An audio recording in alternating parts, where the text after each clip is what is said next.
માડી કરણી કરો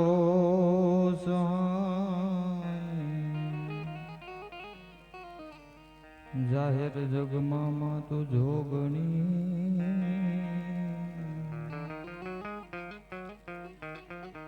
માડી પરગટ જોને પીઠડિયા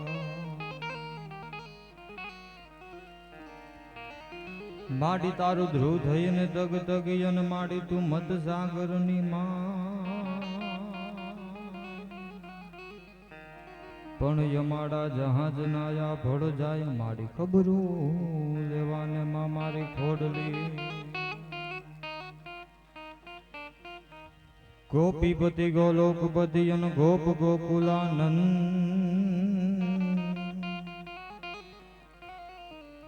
જીવન જશોદાનંદ કે તને નમો જોને કૃષ્ણ વ્રજજન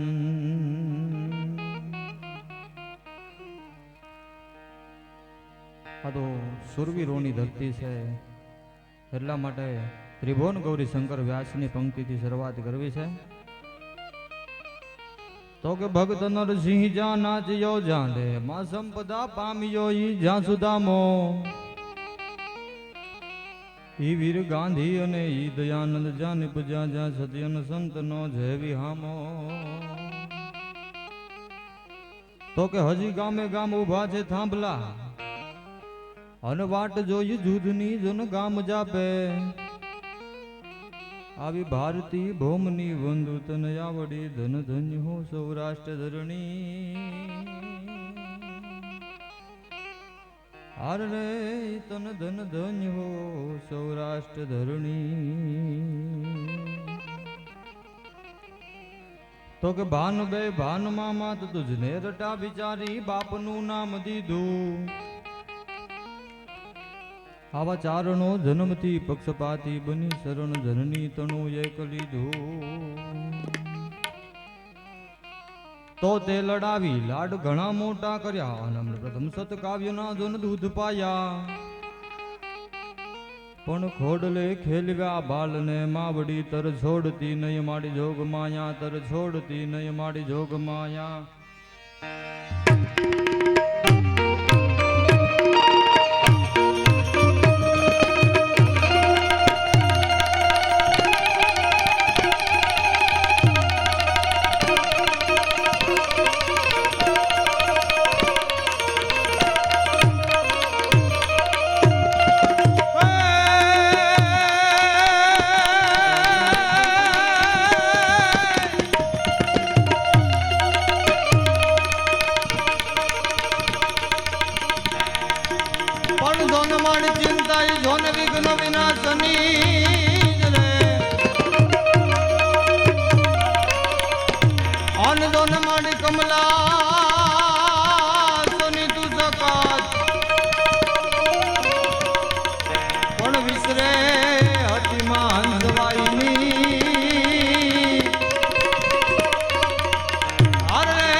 બાઈ મરે ભવહારીએ બેની મરે દસ જાય પણ બાળા પણમાં જેના માવતર મરે ત્યારે દસના જોડે વાળા વાળા એક માં આ જીવનના અંદરથી જે જીવ શિવના ચરણની અંદર વયો ગયો છે. કવિએ માં વિશે તો ઘણી પંક્તિ લખી છે સાહેબ. કવિ કહે છે કે માથી મોટું કોઈ નહીં ભલે ને હોય જળધર કે જગજી. એ માની યાદી કરવી છે પણ પેલા દેવોના દેવ મહાદેવની યાદી કરીને પછી મારે પ્રસંગ તરફ જવું છે. નાનો પ્રસંગ પછી મારે તરફ જવું છે. નાથકની શંકા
માને બાપ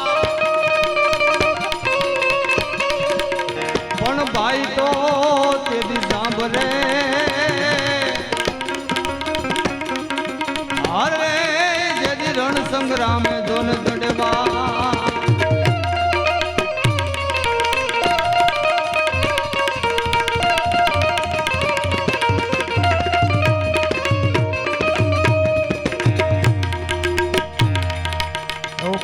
ભાઈ પાતાભાઈ નરેલા એ ત્રિભંગી છંદ ની અંદર વર્ણન કરે પણ કેવું વર્ણન કરે છે સાહેબ. કરધારી તલવારમ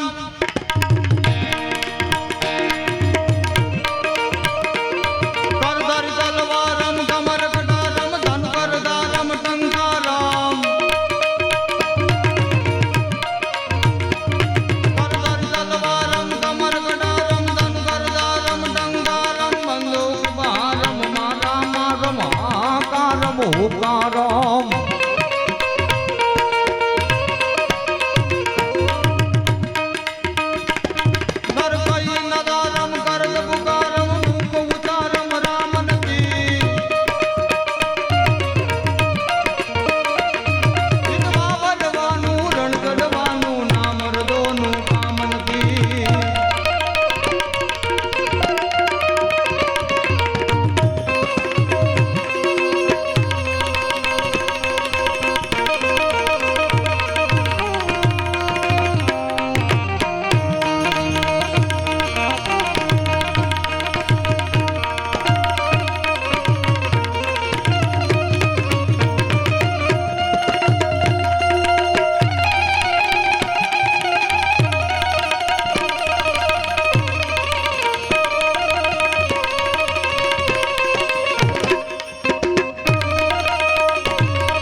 માને છેલ્લા છંદ ની અંદર યાદ કરીને નાની અમથી વાત કરી છે. માની આકાશ પાતળ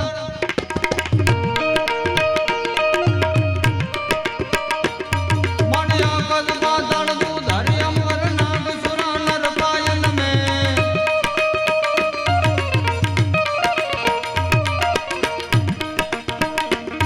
દિગપાલ દિગંબર યાડે ડુંગર સાધન જાયર તેણ જમે નવનાથ નવે નર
મરનાર તો જતા રહ્યા, સદગુણ એના સાંભળે, જગતમાં લાખ લૂંટાવો તો મરનાર પાછા નહીં ફરશે. કવિ કહે છે, મીઠા રે મધુ ને મીઠા મેહુલા રે, લોલેથી મીઠી છે મોરી માત રે, આવી જનનીની જોડ સકી નહીં જડે રે લોલ. માં જીવનની અંદર પાત્ર શું કહેવાય? એક નાનું અમથું ગામડું ગામ, અનેક દીકરો અને માં સાહેબ રે, અને દીકરાના લગ્ન કરાવી દીધા. અને માં દરરોજ મંદિરેથી ઘરે આવે અને રસોઈ માટે બેયને બાંધણ થાય, માથાકૂટ થાય, કચાકચી થાય. અને જે વહુ હતી એક દી મનોમન નક્કી કરી લીધું કે આજ મારી માં આવે ને, આજ મારો પતિ આવે ને, એટલે આજ મારે એને કહી દેવું છે, કાલ સવારનો દિવસ ઉગે, કા તમારી માં ઘરમાં રહેશે, કા હું ઘરમાં રહીશ. અને ધીમે ધીમે ધીમે ધીમે ધીમે કરતું સમય વીતતો ગયો.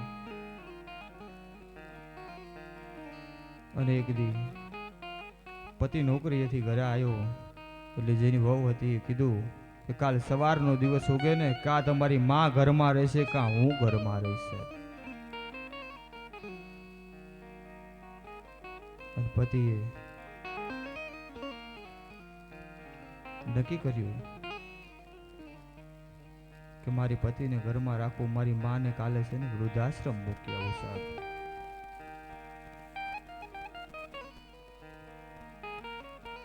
અને માં આગળ સવારે દીકરો જઈને કહે છે કે માં ચાલો આપણે દેવ દર્શને જવાનું છે. અને માને એમ થયું કે મારો દીકરો કોઈ દિવસ નહીં, આજે કેમ મને દેવ દર્શને લઈ જાય છે. અને દીકરો ફોર વ્હીલમાં બેસાડીને જ્યાં આગળ માને દેવ દર્શને લઈ જાય છે, એની માને કહે છે કે માં તમે દેવ દર્શન કરો, ત્યાં હું નીચે એક મારે કામ છે ને પતાવી નાખું. અને જ્યાં આગળ વૃદ્ધાશ્રમની ઓફિસ હોય છે ને ત્યાં આગળ દીકરો નક્કી કરવા જાય છે કે મારી માને વૃદ્ધાશ્રમમાં મૂકી દેવાની છે. અને દીકરોને આગળ નક્કી કરીને આવે છે. અને માં ધીમે ધીમે ધીમે ધીમે પગથિયા ચડતી જાય અને ભગવાનને પ્રાર્થના કરતી જાય કે હે ભગવાન, હે ઈશ્વર, મને દર જન્મે આવો જ દીકરો દેજે.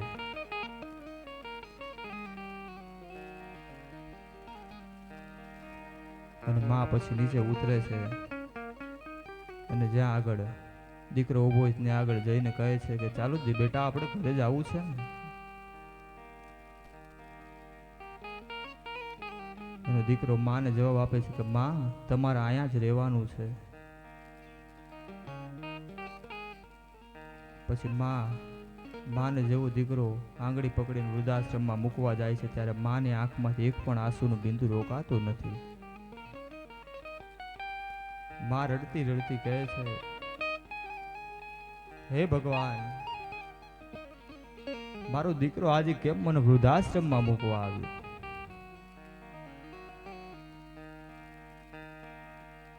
અને દીકરાને માં કહે છે કે માં હવે હું જાઉં છું, તમારે અહીંયા જ રહેવાનું છે. અને ત્યાં આગળ જે ઓફિસર હોય છે, જે વૃદ્ધાશ્રમના મેનેજર હોય છે, એની અરે માં તો એવી રીતે વાત કરતી હોય છે કે જ્યારે એને વર્ષોથી સંબંધ હોય. અને દીકરો બહાર ઊભો ઊભો જોવે છે કે મારી માને કેમ જાણે વર્ષોથી નાતો હોય એવી રીતે વાત કરે છે.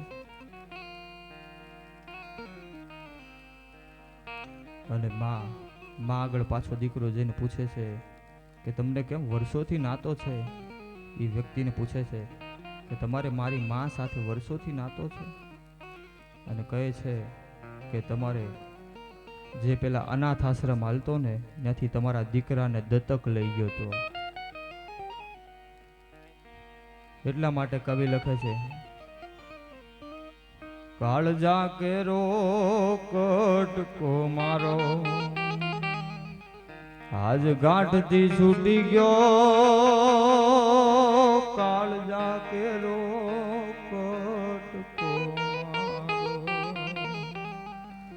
આજ ગાંઠથી છૂટી ગયો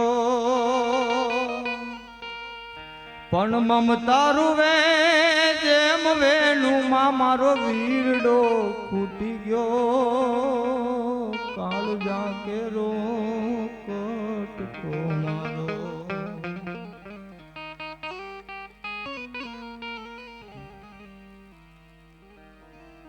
ભાઈ શ્રી સહદેવભાઈ બારડને નમ્ર વિનંતી કરીએ કે આવો ભજન સંતવાણીની મોજ કરાવે. ભાઈ શ્રી સહદેવભાઈ બારડ.